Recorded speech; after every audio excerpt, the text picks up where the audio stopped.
Hi all, in this video I am going to explain writing introduction and conclusion. So as we all know how to write an essay, I think I have uploaded another video how to write an essay. So in an essay, there can be minimum of 4 to 7 paragraphs, right? So those 4 to 7 paragraphs must include this introduction and conclusion. So rest all the central paragraphs having the justifications and extra examples and points to be included, right? So let us see how to write an introduction. So first, writing an essay.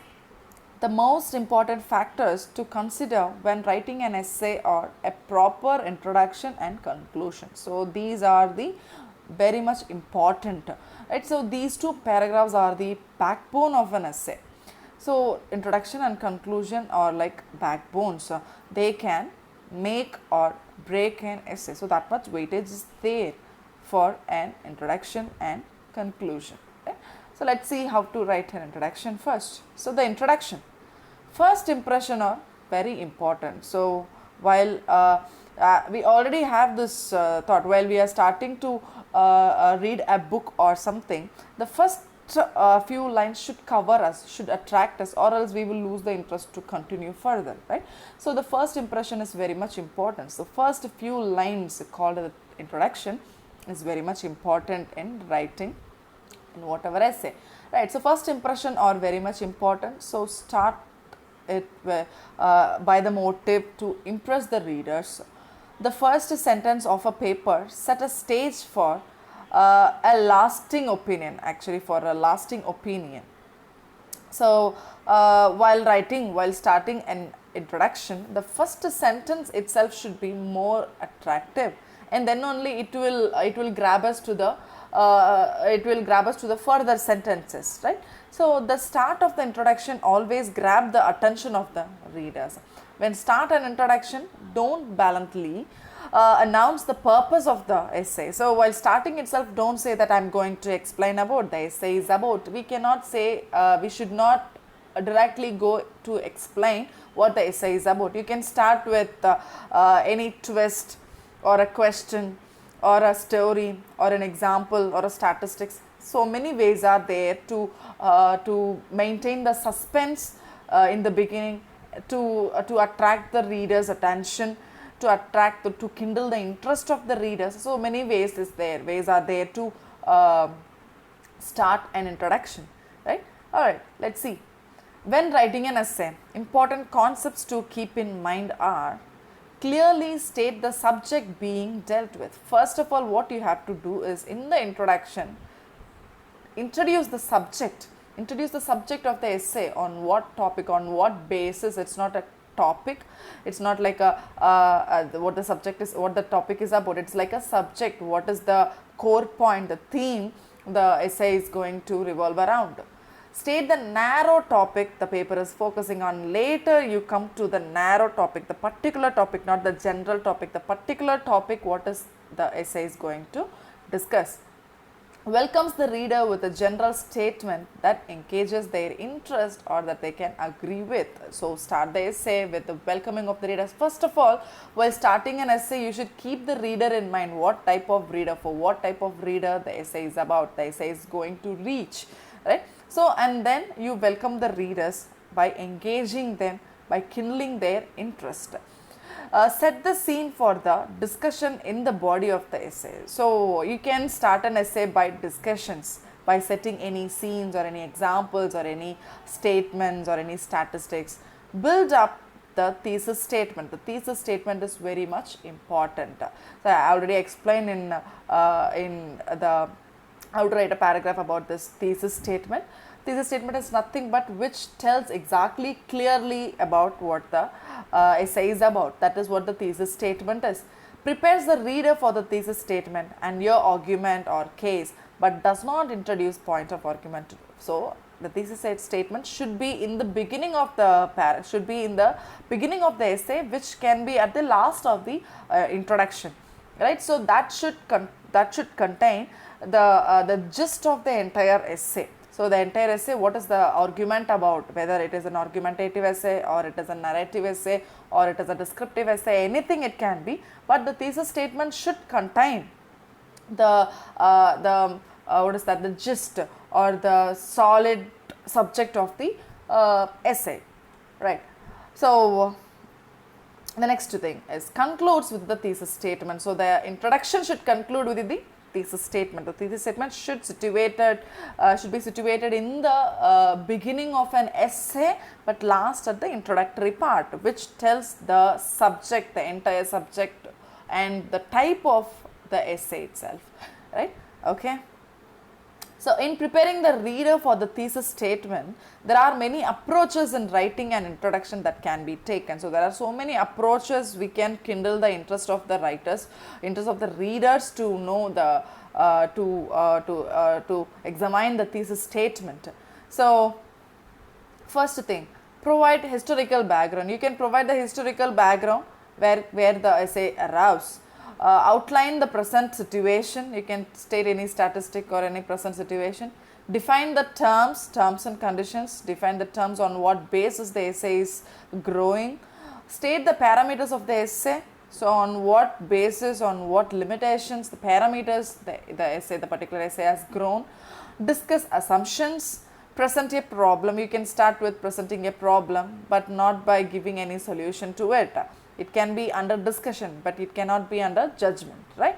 Okay, so these are the things you have to keep in mind while writing an introduction. So it should attract the readers, it should kindle their thoughts, it should engage them. The introductory part should have the thesis statement, that is very much important. The thesis statement should contain the subject of the essay, and it can tell what type of essay it is going to be. All these things can be in the introductory part, and it should not blandly start with the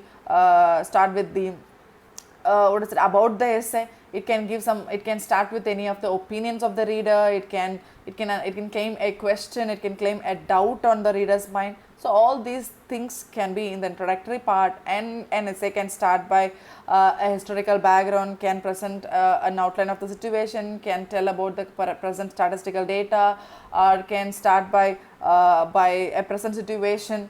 All these things, and at last it can be a discussion of any problem, right? So all these parts should be kept in mind while starting an introduction, right? Let's go for the conclusion. So the concluding paragraph completes the frame around the essay's argument. Usually while we conclude the paragraph, we will summarize, right? Actually, conclusion is not the summary, right? It is like giving a conclusion for the previous central paragraph on the introduction. This is very much important. Why? See, which was opened in the introductory paragraph, begins by restarting the thesis statement. Actually, the entire essay is going to be concluded in this conclusion, right? So it should start by the thesis statement. So the thesis statement is in the introductory part. Again, you start this conclusion by discussing the same thesis statement. Should be a mirror image of the first paragraph. Sums up the essay as a whole. A conclusion, don't go for conclusion for more than one paragraph, right? So you just conclude as a whole. Contextualize the argument in a wider scope, but does not introduce new points. So don't ever introduce new points or new arguments or new discussions in the conclusion. All these conclusion statements should be a continuity or the end statements for the previously stated statements. Okay, leaves the reader with a sense of completion. Obviously, this is very much important. There should not be any doubt, there should not be any confusion in the reader's mind whether the essay has end, whether the article, whether the thesis, or whether the previous write-up has end or what. Make sure that the reader should get the essay, the write-up has ended, right? So that is very much important. You should not leave the reader by confusion or a doubt or an incomplete feel, right? These are the things you should keep in mind while writing a conclusion. So it should begins by restarting the thesis. Should be a mirror image for the introductory paragraph. You can sums up by 2 or 3 lines. The entire essay can be sums up by 2 or 3 lines in the conclusion. Contextualize the argument in a wider scope. So you should not give any judgment in the conclusion. Actually, You can discuss the things, that's it, right? If it is an argumentative essay, you just give a conclusion for the entire a sums up for the entire argument. If it is a descriptive essay, you can give any imagination descriptions at the conclusions, but don't use any new terms or new statements, right? All the statements that you are going to use in the conclusion should be the continuity of the previously used statements, right? So the conclusion, the completion is very much important in the conclusion, right? So the reader should feel, yes, the write-up has ended. That feel should be there while reading the conclusion, by reading the last final statement of the conclusion, right? So what should not be there? The points to be remembered. A conclusion should not be a simple summary of the essay, as I already told you. The conclusion should not be just a summary of it. Sums up should be there, but the entire paragraph should not be only the conclusion, should not only the summary. It should not contain an apology for the position of the argument. Yes, I already told you, if the essay you are writing, if there is any discussion, if there is any point of views you have shared in the sense, don't ever apology for it. So you go with the discussion itself, right? So while just for the end or for the completion, don't go for any apology. Don't lower your statements, right? Don't reduce the weightage of your statements. Allow readers a chance to question your stance on the topic. Yes, so you can it can be like a interaction. You can allow the readers to raise a question. You can leave the conclusion by the scope of the further study also, right? Okay. Do not undercut your authority by using phrases such as, this is not just one approach, it seems like. So such statements are like a cut and write statements, right? So you need not to use such statements in conclusions. It should not begin with in conclusion, to conclude, or in summary in the citations. You should not use such terms in conclusions. So these are the ways how to write an introduction and conclusions, right? So the points to be kept in mind, all these things while writing an introduction and conclusion. Conclusion should never start with these words like, in the conclusion I'm going to conclude with, I'm going to sum up the essay with. All these things should not be there, right? So keep that in mind. It cannot be a blank summary, but summary should be there in 1 or 2 lines. A conclusion can be only 1 paragraph, right? It should give a complete feeling for the reader. It can give a scope of further studies. All these things should be there in the conclusions, right? Okay. So thank you. If you have any doubt, kindly let me know, comment below. I'll explain. Thank you.